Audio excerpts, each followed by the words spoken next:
Muita gente fala hoje de Bolsonaro no primeiro turno. Isso é uma impressão que muita gente tem por causa do que a gente vê na internet. Vídeo de aeroporto lotado, enquete na internet dando 70% Bolsonaro na página do Tico Santa Cruz, comício com milhares de pessoas na rua. E a impressão que dá é que o povo só apoia o Bolsonaro. Mas será que o Bolsonaro ganha no primeiro turno? Eu vou fazer umas contas aqui com você pra gente entender se isso é realmente possível. Ah, vamos lá. O único indicador que hoje a gente tem como que vai ser a votação é pela pesquisa eleitoral. A pesquisa mostra que a gente vai ter um segundo turno entre Bolsonaro e Haddad. Só que assim, o mercado de pesquisa no Brasil não é muito confiável. A gente tem o Ibope, que o maior cliente é a Rede Globo, e o Datafolha, que é literalmente da Folha de São Paulo. Eles são os líderes desse mercado de pesquisa e assim, as outras empresas de pesquisa nunca dão um resultado muito diferente do deles, mas sempre tem aí alguma diferença. Assim, não tem muito como a gente saber se a pesquisa que estão mostrando hoje é séria e se realmente retrata a realidade do Brasil. A única que dá pra gente realmente comparar é a pesquisa que é feita no dia anterior da eleição. Mas só pra gente ter aí alguma ideia aí da reputação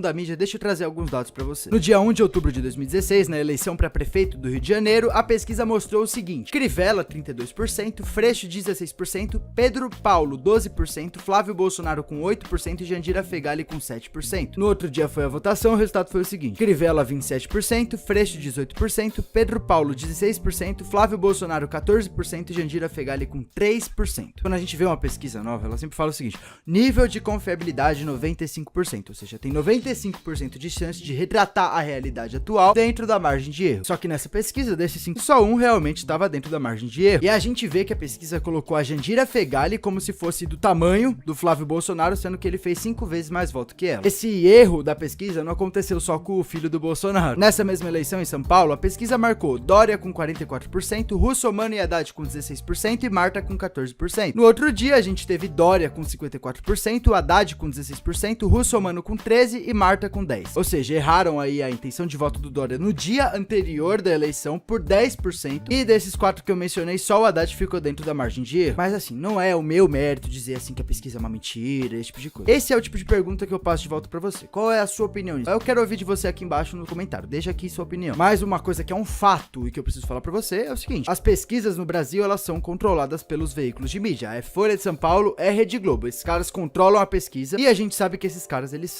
têm um viés de esquerda, eles são esquerdistas. E também eu queria mostrar pra vocês que a pesquisa, ela erra, principalmente pro candidato que a mídia não quer ver no poder. Mas esse vídeo aqui, o foco é fazer uma conta pra gente ver se o Bolsonaro ser eleito no primeiro turno é possível ou não. Primeiro, assim, eu tenho que deixar claro o fato, tá? Pro Bolsonaro ser eleito no primeiro turno, ele precisa de 51% dos votos válidos. Voto válido é o percentual de voto entre os candidatos depois de tirar os votos brancos e nulos. Quando a gente fala em voto total e voto válido, o maior candidato, o candidato com muita relevância, ele sempre vai crescer muito pra voto válido. Vou dar aqui um exemplo real de como que as pesquisas colocam normalmente. Nessa mesma pesquisa do Datafolha, o João Dória foi marcado com 38% dos votos totais e 44% dos votos válidos, ou seja, 6% mais votos válidos do que votos totais. O Crivella foi marcado com 27% dos votos totais e 32% dos votos válidos, ou seja, 5% a mais. Esse aumento, ele é causado aí por 2 motivos. O primeiro, ele é o branco e o nulo, que você tira e com certeza vai dar maior. Mas também tem um outro fator, que é o turnout. Turnout é a expressão que eles usam lá nos Estados Unidos para se referir às pessoas que realmente saíram de casa para votar. Na última eleição entre Trump e Hillary, a gente viu uma coisa muito interessante aí acontecer. As pesquisas falavam que a Hillary estava muito na frente do Trump. Muita empresa de mídia avaliava que a chance da Hillary ganhar era 99% contra 1% do Donald Trump. Um dos motivos que usaram para justificar o porquê da pesquisa ter errado tanto assim sobre o Trump foi o turnout. Como lá nos Estados Unidos o voto não é obrigatório, o candidato ele tem que convencer o eleitorado dele a sair de casa para votar. Só que na última eleição, 41% das pessoas que podiam votar nem saíram de casa. E muita gente fala que o Trump ganhou porque o eleitorado dele teve um melhor turnout. O eleitorado do Trump tava muito mais engajado, tava muito mais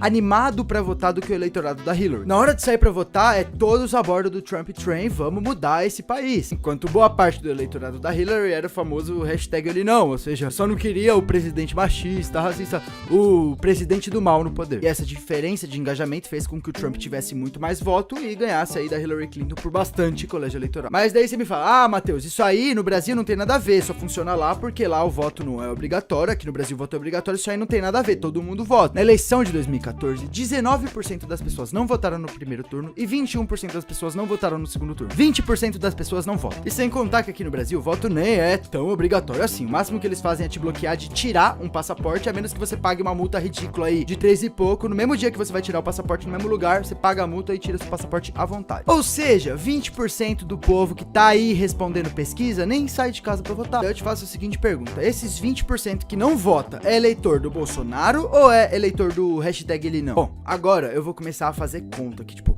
vou realmente fazer algumas contas, vai ter número, então se você é de humano, é esquerdista, já pode ser do vídeo que você não vai aguentar ver. Então vamos fazer aqui a conta de quantos por cento dos votos válidos o Bolsonaro tem hoje. Na última pesquisa do BTG Pactual, colocaram o Bolsonaro com 33% dos votos totais. Também fala que brancos e nulos e ninguém dá 14%, mas vamos considerar aí uns 10% de branco e nulo, que é o que a gente teve na última eleição. 33% tá pra 90, assim como o X tá pra 6, dá 36% dos votos válidos só considerando brancos e nulos. Só que esse número ainda cresceu pouco se a gente comparar com o crescimento que eu mostrei que a pesquisa deu pro Dória e Crivella no voto válido. Isso porque a gente também tem que considerar o turnout, as pessoas que não saem de casa pra votar. 20% do povo não vota segundo a última eleição. Se desses 20%, 36% fosse eleitor do Bolsonaro, o número não ia mudar, ia ficar a mesma coisa. Só que o Bolsonaro, ele é de longe o candidato com maior engajamento entre todos os outros, e é isso que a gente vê na internet, na rua. Quem vota Bolsonaro não abre mão e leva a família inteira pra votar. Eu arrisco dizer que desses 20%, no máximo 4% é eleitorado do Bolsonaro e 16% é do resto. Ou seja, eu tô falando que 20% das pessoas que não vão sair de casa pra votar, votariam no Bolsonaro. Estão respondendo na pesquisa que vão votar no Bolsonaro. Esse é um número bem grande, eu tô sendo muito razoável aqui. Eu acredito que é no máximo uns 10%, sabe? Isso daria uns 2% das pessoas que não vão votar seria Bolsonaro. Eu vou usar esse número aqui pra ser um pouco mais justo, digamos assim. Então a gente vai tirar esses 4% dos 36% que o Bolsonaro já tem e fazer a regra de 3. 32 tá pra 80, assim como o X tá pra 100. 40%. Essa é a minha projeção de um Bolsonaro com 33% de intenção de voto, dá 40% dos votos válidos, pelo menos, no mínimo, chutando por baixo. Nessa mesma conta, pro Bolsonaro ter 51% dos votos válidos, ele ia precisar ter 40% da intenção de voto ao invés de 33% que ele tem agora. E se o número de pessoas que não forem votar crescer, o voto válido do Bolsonaro cresce mais ainda. Eu não tô entrando no mérito falando que é a pesquisa que o Bolsonaro tem 33%. A gente pode muito bem estar numa bolha onde o Bolsonaro tem muito mais do que a pesquisa tá falando, mas essa é a conta que você precisa fazer pra saber qual é a real chance de a gente ver o Bolsonaro eleito no primeiro turno. Eu não tô fazendo esse vídeo assim pra afirmar que o Bolsonaro vai ganhar no primeiro turno, mas pra trazer pra vocês uma coisa que a pesquisa não tá mostrando, não tá divulgando, que é o voto válido. Também pra apresentar pra você o fator turnout. É muito claro que o Bolsonaro é o candidato com maior paixão do eleitorado dele, que a disputa é entre ele e hashtag ele não. E se você ainda vai votar no Alckmin, no Álvaro Dias, no Henrique Meirelles, mas você não quer ver o PT no poder, então eu falo pra você, vota no Bolsonaro. A gente tem chance de fechar essa eleição logo no primeiro turno. O Bolsonaro tá muito perto. Muita gente fala que é impossível o Bolsonaro ganhar no primeiro turno, que ele só tem 33%, quando as pessoas simplesmente não fazem a matemática e vê que o Bolsonaro tá muito perto de levar a eleição logo no primeiro turno. Se você quiser me ajudar a levar essa informação pra mais gente, compartilha esse vídeo no seu Facebook. Eu sinto que a mídia coloca a gente num buraco só com a informação que eles querem que a gente saiba, com a informação que eles controlam, e que tem coisa que a gente só vai ficar sabendo se alguém estiver falando na internet. Então se você quiser ajudar a levar essa mensagem pra mais gente, compartilha aí no WhatsApp, compartilha esse vídeo, espalha. Se você ainda não tá inscrito no canal, se inscreve no YouTube, procura Filho do Chefe, se inscreve no canal. E é isso, eu te vejo no próximo vídeo, uma ótima semana pra você e bons negócios.